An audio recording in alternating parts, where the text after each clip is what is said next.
So mga tol, malungkot na balita nga po para sa ating mga Pinoy boxing fans sapagkat talo po ang apat na mga boksingero natin na dumayo sa bansang Japan noong September 2. Lahat po sila tinalo ng pambato ng Japan. Si Darwin Bayones na lumalaban sa minimum weight division, tinalo ng Hapon na si Rusi Matsumoto via unanimous decision sa kanilang 6 rounds bout. Si Prince Andrew Laureo naman na lumalaban sa bantamweight division, tinalo siya ng Hapon na si Hirito Yashiro via technical knockout sa round 2 sa kanilang 8 rounds bout. Habang ang Pinoy naman na si Michael Kasama na lumalaban sa featherweight division, TKO din ang inabot sa round 5 kontra sa Hapon na si Junya Shimada. At ang pang-apat na Pinoy na nadali ng Hapon ay itong si Marvin Izquierdo na lumalaban sa super featherweight division.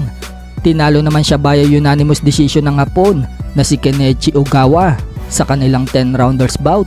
So wala nga pong nakalusot kahit na isang Pinoy.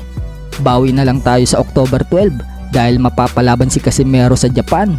Sa kabilang banda naman mga tol, sinabi nga po ng kasalukuyang Unified WBO WBC Super Bantamweight World Champion na Oya Inoue na mas malakas pa daw ang current IBF at WBA Super Bantamweight World Champion Marlon Tapales kesa daw dito sa tinalo niya at inagawan niya ng titulo na si Stephen Fulton.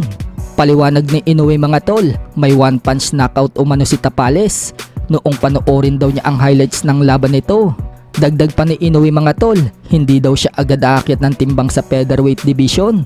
Sisiguraduhin muna daw niyang confidence siya bago umakyat ng featherweight. Para maging confidence nga siya na umakyat ng featherweight, gusto niya munang tapusin ang 4 na malalaking pangalan sa super bantamweight division. Yan nga po ay sina Marlon Tapales, Janrel Casimero, Luis Neri at Murodjon Akhmadaliev. So kapag siguro tinalo ni Inoue ang mga nabanggit niyang pangalan, katulad kung paano niya tinalo si Stephen Fulton, magkakaroon ito ng kumpiyansa na umakyat na ng dibisyon. Pero banat naman po ng mga fans ni Cuadro Alas, hindi na daw makakaakit ng featherweight division si Inoue.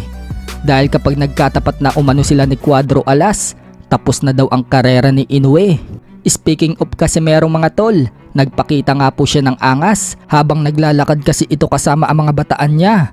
Para nga po silang sigang naglalakad na parang may susugurin na kalaban.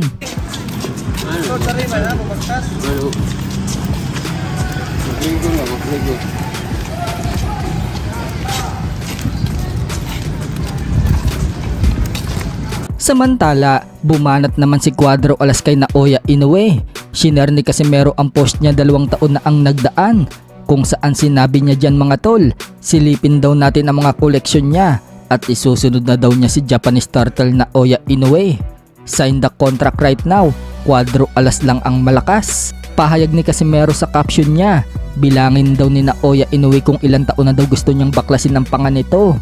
Sa kabilang banda naman mga tol, matapos nga pong ma-TKO sa round 10 ni Liam Smith sa kamay ni Chris Eubank Jr. kahapon, nagsalita na si Liam Smith sa pagkatalo niya. Anya, nakat daw ang timbang niya ng 42 pounds.